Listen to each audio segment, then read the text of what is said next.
सावन का महीना था और आसमान में घने काले बादल छाए हुए थे। रानो चिड़िया और टुन्नू चिरा ने आने वाली भारी बारिश से बचने के लिए केले के बड़े बड़े पत्तों से एक अनोखा वाटरप्रूफ घर बनाया था। अजी सुनिए, जरा हाथ बढ़ाइए, बादलों का रंग देखिए। आज रात बहुत भयंकर मूसलाधार बारिश होने वाली है। ये केले के पत्तों की छत हमारे बच्चों को भीगने से बचाएगी। रानो, तुम्हारी अकल की दाद देनी पड़ेगी। मिट्टी के घर पानी में बह जाते हैं, पर केले के इन चिकने पत्तों पर पानी टिकेगा ही नहीं, सब नीचे बह जाएगा। अंदर हमारे बच्चे एकदम सुरक्षित रहेंगे। मामा मामा, हमारा नया घर कितना सुंदर और हरा हरा लग रहा है। मुझे तो इसमें बहुत मजा आ रहा है। हाँ मेरी बच्ची, बस एक बार ये छत पूरी बन जाए, फिर कितनी भी बारिश आए मेरे बच्चों का बाल भी बाका नहीं होगा। अजी सुनते हो कालू जी, जरा आंखें खोलकर देखो, उस रानो चिड़िया के नखरे। जंगल में सब तिनकों के घोंसले में रहते हैं, पर मैडम को केले के पत्तों का महल चाहिए। जरा सी हवा चलेगी तो पत्तों समेत उड़ जाएगी। गोरी, तुम हर बात में मीन मेख निकालना बंद करो। रानू समझदार है, उसने पत्तों को मजबूत बेलों से बांधा है। और वैसे भी मौसम बहुत खराब है, दूसरों से जलने के बजाय अपने घर की फिक्र करो।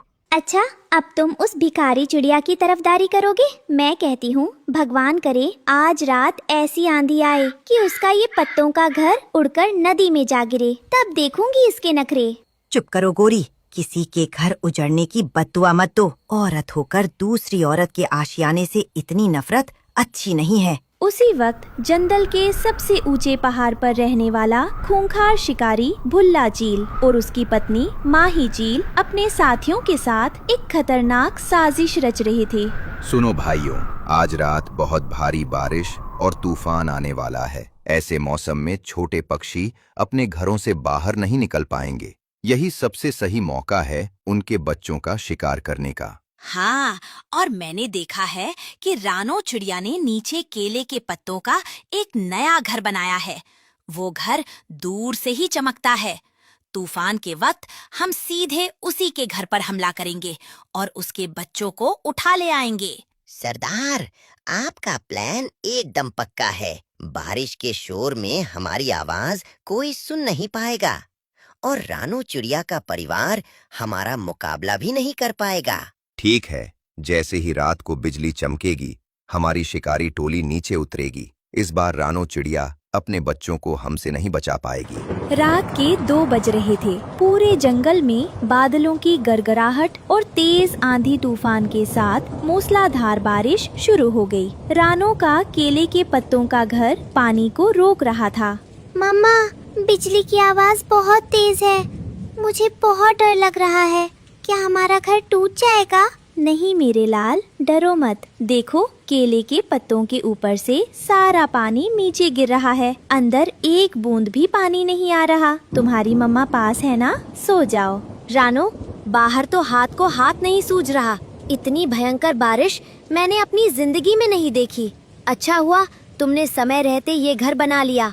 तभी अचानक आसमान से चीखते हुए बुल्ला चील, माही चील और उनके साथी डकू ईगल्स रानो के केले के पत्तों के घर पर आ टूटे। उन्होंने अपनी तेज नथनों से पत्तों की छत को फाड़ना शुरू कर दिया। रानो चिड़िया, अपने बच्चों को हमारे हवाले कर दे, वरना आज इस तूफान में तुम्हारी जान भी नहीं बचेगी। नहीं, बचाओ, कोई बचाओ। ठाकुर साहब, कालू भाई, बचाओ। शिकारी चील मेरे बच्चों को ले जा रहे हैं। रुक जाओ राक्षसों, मेरे बच्चों को मत छुओ। मुझे मार डालो पर मेरे बच्चों को छोड़ दो। हट पीछे बुज़दिल चिड़े, आज इन बच्चों का शिकार होने से कोई नहीं रोक सकता। डकू ईगल्स, पकड़ो इन दोनों बच्चों को। तूफान और बारिश के बीच रानो और टुन्नू की चीखें पास के नीम के पेड़ पर सो रहे कालू कौवे के कानों में पड़ी। वो तुरंत हड़बड़ाकर उठ बैठा। गोरी, गोरी, जल्दी उठो। रानो के घर से रोने और चीखने की आवाजें आ रही हैं। मुझे लगता है उन पर कोई मुसीबत आई है। अरे कालू जी, चुपचाप सो जाओ। इस आधी रात के तूफान में तुम्हें अपनी जान प्यारी नहीं है क्या? रानो का घर पत्तों का था, उड़ गया होगा। हमें क्या लेना देना, मरने दो उन्हें। चुप रहो गोरी, ये पत्तों के उड़ने की आवाज नहीं है। ध्यान से सुनो, शिकारी चील चिल्ला रहे हैं। वो बच्चों को मार डालेंगे। मुसीबत के वक्त अगर एक पड़ोसी दूसरे पड़ोसी की मदद ना करे तो वो इंसान कहलाने के लायक नहीं है। अरे मत जाओ, चील बहुत खतरनाक होते हैं, वो तुम्हें भी मार डालेंगे। अगर आज मैं डर गया गोरी तो भगवान मुझे कभी माफ नहीं करेगा। मैं रानो के बच्चों को कुछ नहीं होने दूंगा। कालू कौवा तेज बारिश और आंधी की परवाह किए बिना सीधे रानो के घर की तरफ उड़ा। वहाँ माही चील गुड़िया को अपने पंजों में दबोचने ही वाली थी कि कालू ने बीच में आकर हमला कर दिया। खबरदार भुल्ला चील, अगर रानो के बच्चों को हाथ भी लगाया तो तुम्हारी आंखें निकाल लूंगा। आह, मेरी आंख! इस काले कौवे की इतनी हिम्मत! कालू, तू हमारी राह में मत आ, वरना तुझे कच्चा चबा जाऊंगा। आ जाओ, कौन आगे आता है देखता हूँ। रानो बहन, तुम बच्चों को लेकर नीचे झाड़ियों में छिप जाओ। जब तक कालू के पंखों में जान है, ये शिकारी बच्चों तक नहीं पहुँच सकते। कालू भाई, भगवान तुम्हारा भला करे। टोनू, जल्दी बच्चों को नीचे ले चलो। कालू अकेला था और चील 5 थे। कालू ने समझदारी से काम लिया। उसने जोर जोर से काव काव करना शुरू किया ताकि पूरे जंगल के कौवे जाग जाएं। काव काव, भाइयों जागो, हमारी कौवा बिरादरी के इलाके में शिकारियों ने हमला किया है। ठाकुर साहब, बंटी भाई, सब जागो। कालू की आवाज सुनकर पास के पेड़ों से ठाकुर कौवा, बंटी कबूतर और दर्जनों कौवे लाठियां और तिनके लेकर रानो के घर की तरफ टूट पड़े।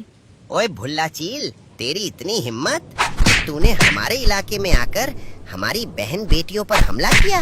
भाइयों, घेर लो इन शिकारियों को। भागो यहाँ से शिकारियों। आज अगर तुम यहाँ से बचकर निकल गए तो कहना। भुल्ला, यहाँ से भागो। पूरे जंगल के कौवे और पक्षी एक हो गए हैं। अगर अब हम यहाँ रुके तो ये हमें जिंदा नहीं छोड़ेंगे। भागो भाइयों, आज हमारा दाव उल्टा पड़ गया। इस काले कौवे ने हमारा पूरा खेल बिगाड़ दिया। सुबह हुई तो बारिश थम चुकी थी। रानो की केले के पत्तों के घर की छत थोड़ी फट गई थी, लेकिन सभी बच्चे और टूनू पूरी तरह सुरक्षित थे। पूरे जंगल के पक्षी वहाँ इकट्ठा थे। गोरी कौवी भी वहाँ पहुँची। कालू भाई, आज अगर तुम अपनी जान पर खेलकर नहीं आते तो मेरे बच्चे आज जिंदा नहीं होते। तुमने एक भाई का फर्ज निभाया है।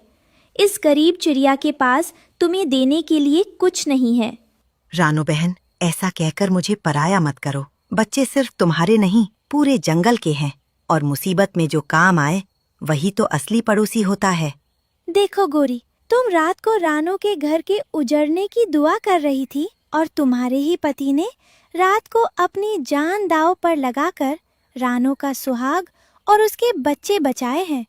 कुछ सीखो इनसे। हाँ गोरी, तुम्हारी सोच कितनी छोटी है और कालू भाई का दिल कितना बड़ा है। आज तुम्हें अपने किए पर शर्म आनी चाहिए। रानो बहन, मुझे माफ कर दो। मेरी आंखों पर जलन की पट्टी बंधी थी।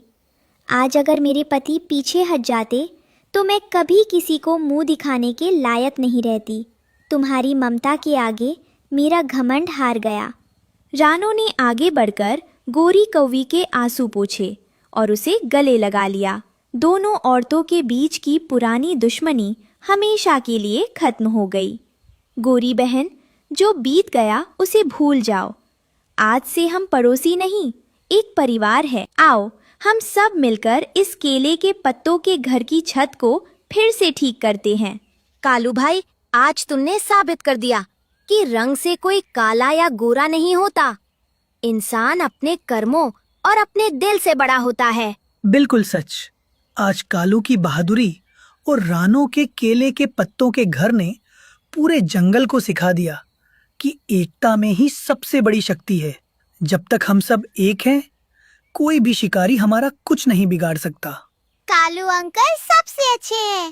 कालू अंकल हमारे सुपर हीरो हैं। उस दिन के बाद से सुंदरवन में कभी किसी शिकारी चील ने कदम रखने की हिम्मत नहीं की और रानो का केले के पत्तों का घर हमेशा के लिए सुरक्षा और भाईचारे की मिसाल बन गया। अब्दुल, काव्या, स्नेहा, गुरनाज कौर गिल, हरविंदर सिंह, कुमकुम,